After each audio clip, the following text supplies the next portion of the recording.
It is now, what day is it? Monday, May 11th, 5:15, early morning.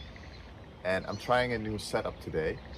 I got this wire going, audio, still very analog. I'm more analog than a vinyl record, but I was checking when I edit and I was checking the audio of the GoPro, sometimes it pops and crackles, gives these weird audio spikes. Now I googled some and that is pretty common with the GoPro 9, which is what I have. I'll show you the different view. And yeah, so now I got this stand and the wire going through my phone. Hopefully the audio is better. Hopefully you can also hear the birds. See the beautiful farm fields of Ohara. It's a pleasure to drive to Shiga through Ohara. It's just a beautiful winding road through the mountains. You see some cool architecture, some really cool people making stuff with rocks or from rocks. And the goal for today is the elusive Kojoro Gaike, or how it's actually pronounced, Kojoro Gaike. I've been there now 2 or 3 times in the vicinity of this elusive pond up in the mountains near Horai.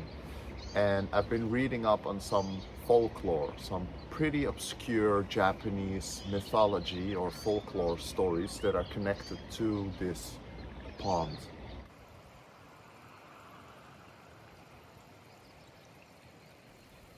So getting clear audio is the biggest obstacle when making these videos. It picked up a lot of surrounding sounds as well, mainly the cars.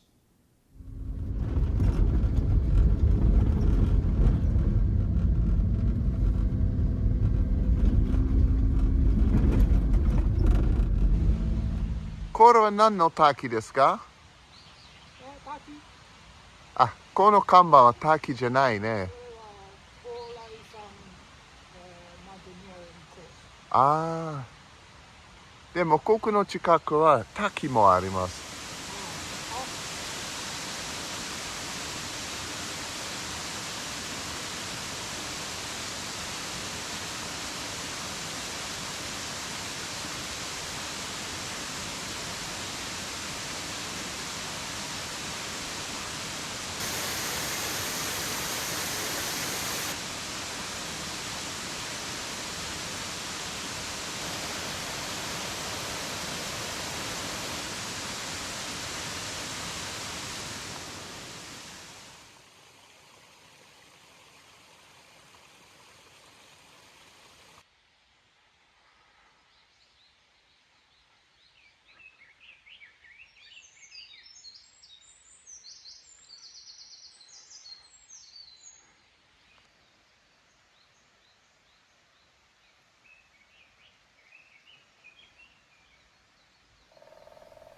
I'm getting closer to Kojoro Pass. This is where I was during the winter as well. Luckily the snow is gone, but it's getting pretty misty, as it should be when you're looking for an elusive pond in the mountains.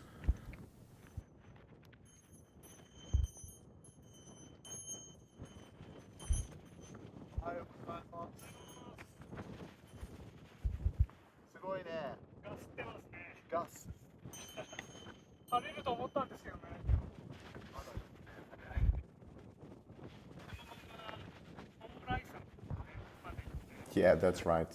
Cool people say gas instead of mist. Gas.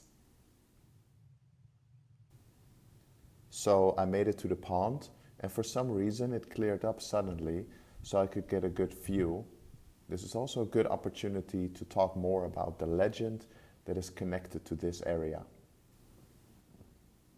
Long ago, there lived a couple named Kyomon and his wife Oko in a small mountain village. They had a baby and lived a modest but peaceful life. One day, Oko went into the mountains to gather firewood. She came to a quiet pond deep in the mountains. There she met a very handsome young man standing near the water. But the young man was not human. He was actually the master of the pond, a great serpent that had taken a human form. The young man became fond of Oko, and Oko herself felt strangely drawn to him. After that day, Oko began to leave the house at night and secretly visited the pond. Kyuemon grew suspicious of his wife's behavior, and one night he decided to follow her. He watched as Oko walked to the pond, and then, to his shock, she stepped into the water and entered the pond. Realizing that her husband had discovered her secret, Oko turned back sadly. She said quietly, "I can no longer return to the human world." To apologize for leaving her husband and baby behind, she scooped out her left eye and handed it to him. Then she said, "If the baby cries for milk, please let the child suck on this." After saying these words, Oko slowly entered the pond and disappeared forever. People in the village said, "A woman entered that pond." Because of this story, the pond came to be called Joro ga Ike, the woman's pond. Over many years, the name gradually changed and eventually became Kojoro ga Ike.